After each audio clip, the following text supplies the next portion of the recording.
the founder of this event venue here tonight.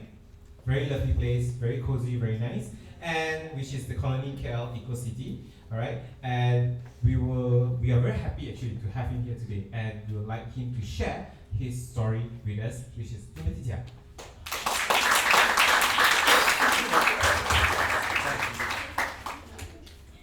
Hi everyone, thank you. Yes. So to be honest, I've given this set of slides, right? I've normally shared it in a number of talks, and it normally goes for like 45 minutes, but I had 15 minutes. So I decided to really like cut down to the real key stories here and cut out all the fluff and bullshit, right? Let me start with a bit of background and some context of who I am, right? So I was born on the 6th of June, 1984 in Penang. Right? Oops, sorry. And this is me. Not the baby, but this big boy. Yeah. So the funny story here is that my parents, my dad's super China man. So when he first got married, he wanted kids. He wanted a boy, so he got my eldest brother. And then they tried again and said, okay lah, I got one boy, I want a girl, right? So, but instead they got my second brother. And then they said try again, and then they got me, right? So they got 3 boys. Now, the first boy was exciting. The second boy, okay, compared with the first boy, but the third boy kind of got boring for them. So what I realized was the result of it was that they ended up taking very few photos of me when I was a kid. Yeah, and after me, my sister came, first girl, tons of photos, right? So literally, in recorded history, this is the second youngest photo I've ever had of myself. This guy. The youngest photo I've had of myself is this one, right? So I was born with this little thing called an eye-ptosis, right? Where the upper eyelids of my eyes were too small, too weak to actually open my eyes. So literally, my eyes look like they're perpetually closed like that. A kitten. Sorry? Like a kitten. Like a kitten, but not a street. Yeah. Yeah. So when I was born, then the doctor told my parents, look, you have to go for surgery to at least fix one of his eyes, which is more severe than the other. And if you didn't do it, he would go blind in one eye, right? So my parents got a bit worried, and they quickly sent me for surgery, right? And they fixed one eye. They fixed one eye, and because I suffered so much, the doctor said, look, you should do the other eye as well, but if you don't want to, because it's so suffering, you can always do it later in his life. Right, so my parents decided not to do it, and this is how I grew up, like this kid, right? So what I'm doing here, I'm not winking. This is my normal steady state of my eye, right? Now, so I grew up in Penang, right? And because of this, I ended up being made fun of a lot in school. They call me cock eye, even though medically, scientifically, I didn't really have a cock eye. They called me all sorts of names, the Hunter at Notre Dame. The list goes on, right? It doesn't help that I have this other thing about me that is very obvious and stands out, which is this mole here. It also doesn't help that in Malay this mole is called Tiah, which means fly shit, right? So I constantly got made fun of a lot in school. And as a result of that, I think I developed a very severe confidence issue. Growing up, I always felt like I had to overcompensate, to kind of like sometimes brag or humble brag. I didn't know it was called humble brag then, but humble brag all the time. To kind of like, feel more secure about myself. In school, I did all sorts of stuff. So I went to a boys' school called St. Xavier's. I played a lot of table tennis, and then, okay. And so here's the fun thing, right? Oops. Okay. So what happened was, as I went into high school, this teasing got a lot worse for me. And especially, after in high school, right, I started liking girls. So I really liked a lot of girls, right?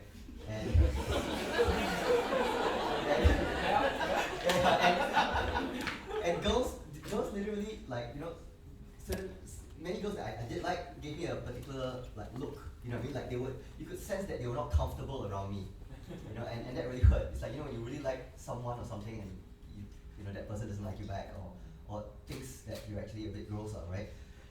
So so that really affected me, and I remember, right, that I took it out on my parents. I took it out on everyone. I would come home from school, and then I'll blame my parents. I'll say, why is it of all the 4 kids you have, I'm the only one that you give birth to that is born like that. Everyone else is perfect, just me, right? And my parents would now that I'm a parent myself, I can feel the hurt and pain those words would have caused them. And they would try to comfort me, and eventually they got so worried they brought me to see a doctor again. And the doctor said, look, Tim, you can try something. You can patch up your your strong eye, and just use your weak eye for most of the day, like a pirate, right? But not go to school like that, but at home. And you try it, and see, theoretically that will help you.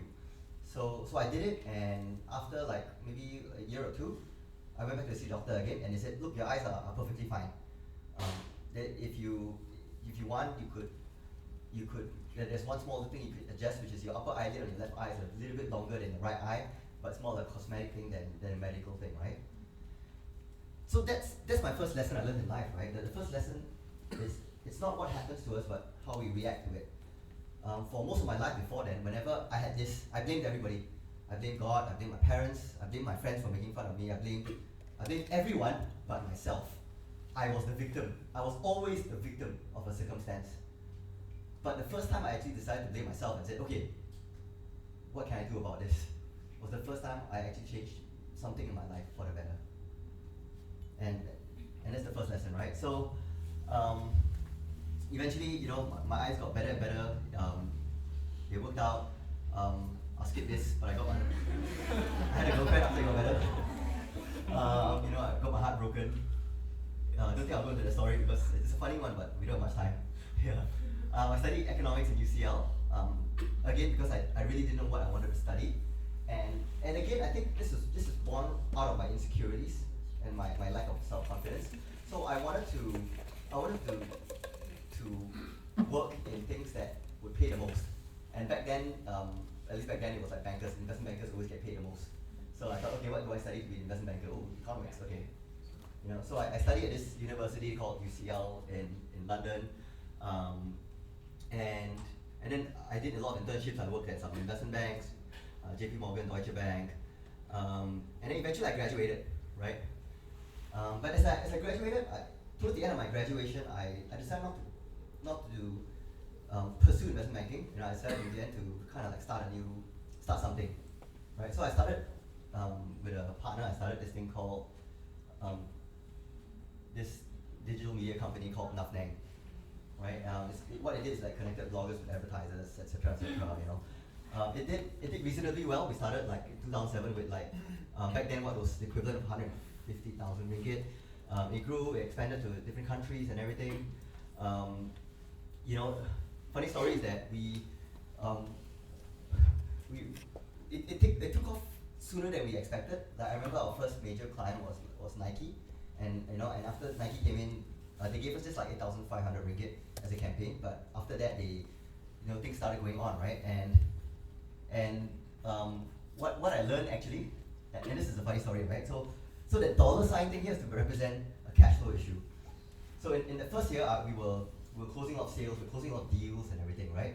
But one day I looked in our bank account, our company bank account, and we were down to like literally 5,000 ringgit left, and we wouldn't make payroll, we wouldn't make rent or anything like that. And I scratched my head. I was, why? What's going on? We were closing so many deals, right? And then only I learned, my naive self learned that closing a sale is very different from collecting the money.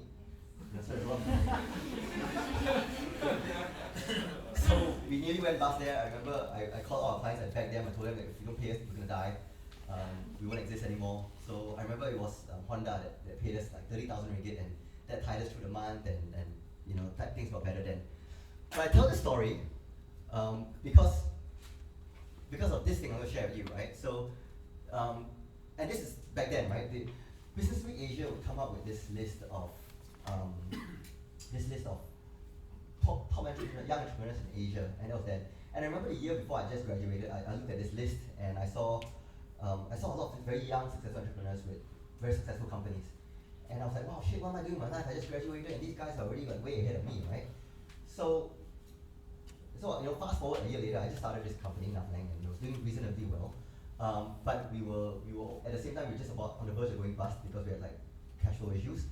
And then suddenly Business Week from New York called us up, emailed us and said, hey, we want to feature you in, as one of the top 25 young entrepreneurs in Asia. You're the only one from Malaysia in this issue and the youngest one, right? So I thought to myself then, how ironic. I usually have 5,000 ringgit left in bank. Yeah, I have like literally 7 staff, including 2 interns, right? And like, I'm going to be featured as one of the top entrepreneurs in Asia. So what do you think? I replied. I said, yeah, sure, why not? But I mean, I'm glad I learned this early on in my life because it taught me one thing, right? That a lot of these awards and lists and all, it's very much just pure vanity. A lot of it is just like, they don't really dig in. Okay, I mean, the one that I am appreciative of maybe is like 3-4 years ago, I won this Ernst & Young Entrepreneur of the Year award. So that one, they actually dig into the financials, but most don't. Most don't. And I remember there was one year there was a list of like the young rich millionaires in Malaysia, and then there was a photo of me there coming out of a Ferrari, right? Right, and it said, oh, this is Timothy Tiah, blah blah blah, I'm coming out of a Ferrari, and I was wearing a motorbike helmet, right? and that was listed, so everyone was like, oh yeah, these young guys with fucking Ferraris and all this shit, right? Now the irony is that wasn't even my car. Why would I wear a motorbike helmet? Right? What that was about is that I was in Vegas with my wife/girlfriend at the time, and we went for this like, we were married already by then. Okay.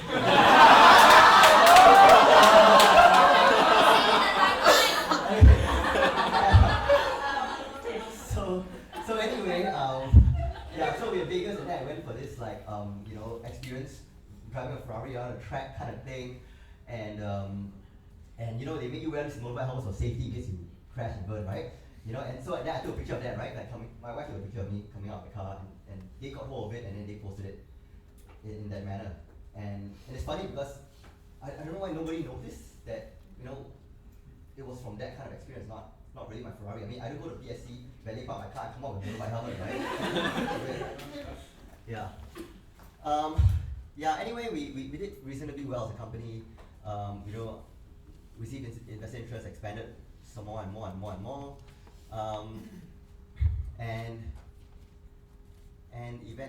And we got quite a lot of like, okay, I'm going to skip some of these stories here because again, time's short.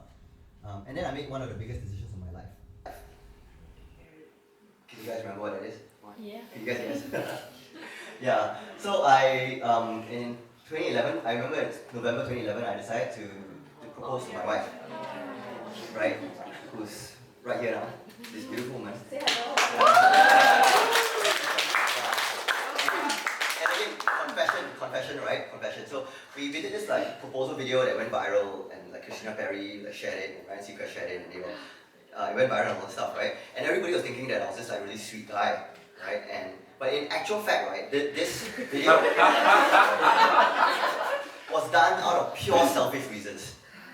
Really selfish reasons. I was not being romantic at all, right? So what happened was, at the time I was thinking of proposing, right?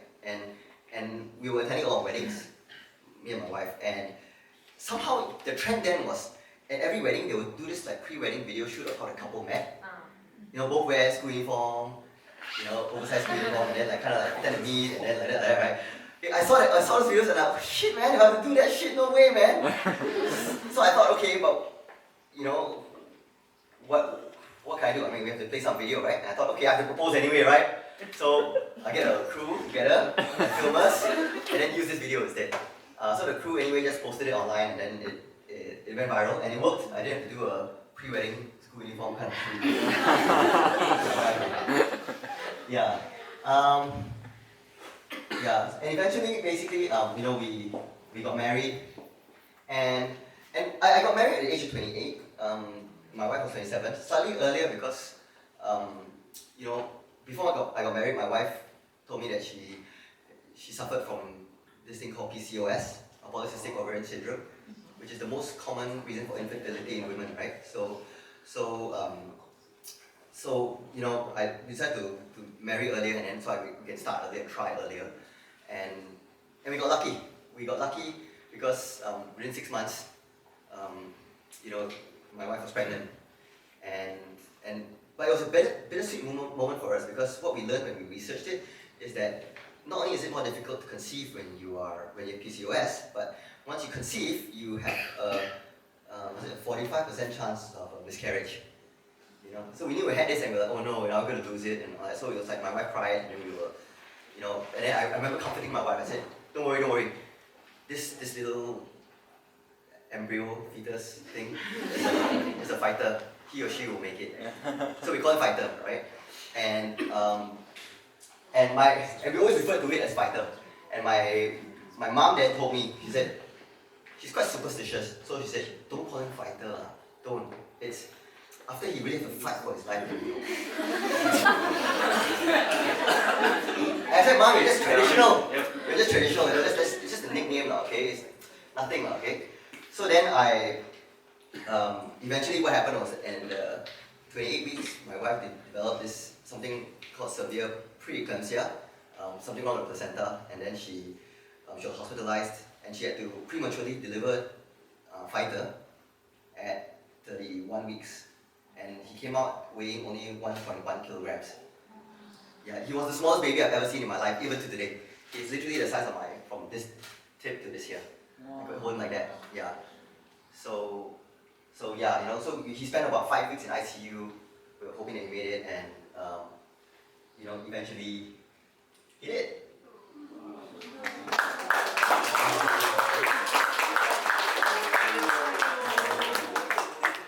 And this is like a year after. Now he's like 6. So he's very small for his age because it's a premature thing. But you know, we're happy that he's healthy and everything, right? So we quickly went on. You know, we tried to grow the company we had. You know, things were going okay. And then in 2015 we got lucky again by total accident. Penelope, my daughter. You know, I think I was on a roll. And my wife decided to put a stop to it because she said 2 is enough. Right? So, but you know, 2015 was also the year I made a decision that I think I really regret today. And I don't regret many things in life, but I regret this one, right? So, back then, you know, when you grow a business, when you grow a company, even now, everyone always tells you when you grow a company, if you try to grow a company that just makes money, you have a lifestyle business. That's not cool. If you want to grow a company, you have to either IPO or exit, right? So eventually, we ended up bringing our company for an IPO. We listed on the ASX. I remember the company valuation at its peak was something like a couple $100 million ringgit or something, and you know, it was doing, you know, share price went up and everything. It was an exciting moment, right?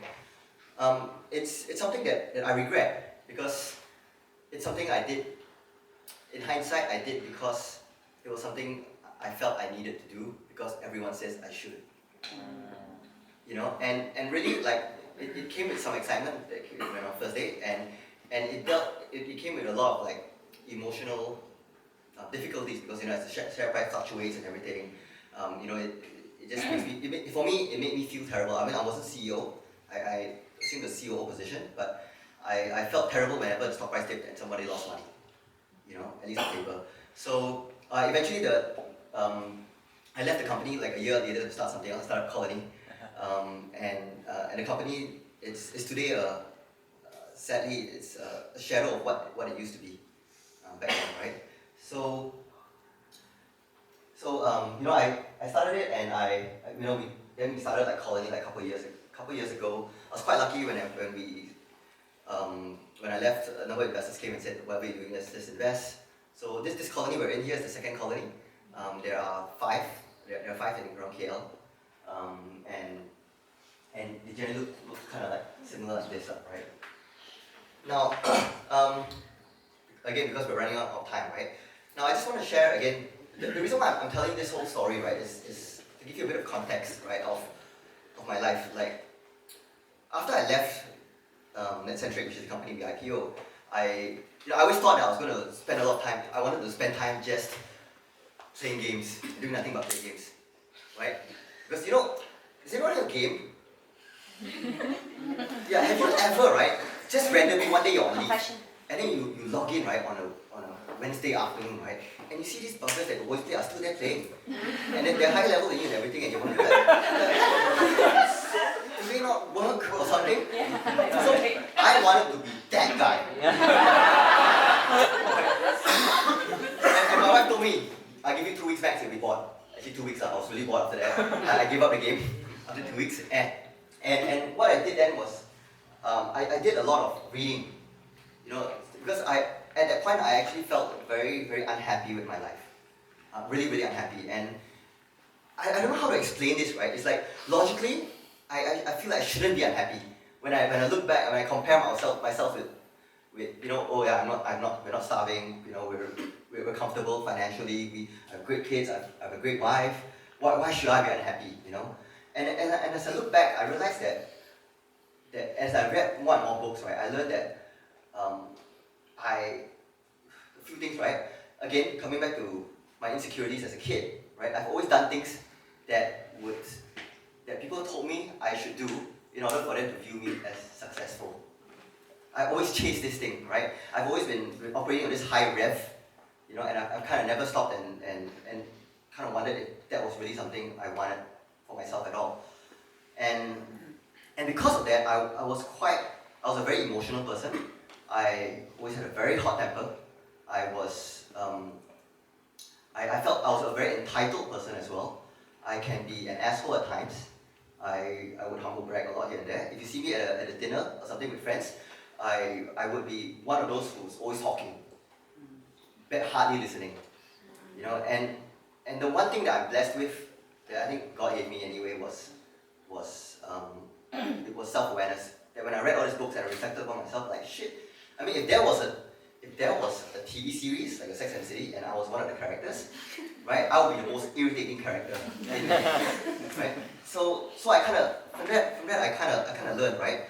And I learned again to not make it about myself, to lose my temper. And one of the things I learned was that, you know, that in life I am totally unimportant. Like nobody gives a fuck about who Timothy Tiah is, right? And to give some context, does anyone know who King Henry VIII is? Okay, so King Henry VIII is a king, all-powerful king in England, who actually ended up splitting the church, and it's the reason today why we have Protestants and Catholics, right? He was super powerful at his age, during his time, but today, right, we hardly talk about him. So if nobody talks about King Henry VIII today, what makes us think that anyone's going to talk about me, or potentially any one of us, in the next 100 years, right? So when I put that in perspective and I realized that I was really unimportant, then I was met with the other truth, and the other truth was that everybody wants to feel important. So that led to a paradigm shift in me. I started treating everyone else like they were more important. So as a result, when they talked, I started listening, like active listening, and not listening to respond, right? But just listening, asking questions, sincerely trying to understand a person. I started when I realized I was nobody, I started feeling a lot less entitled about myself. You know, and as a result of that, like, you know, my temper totally went away.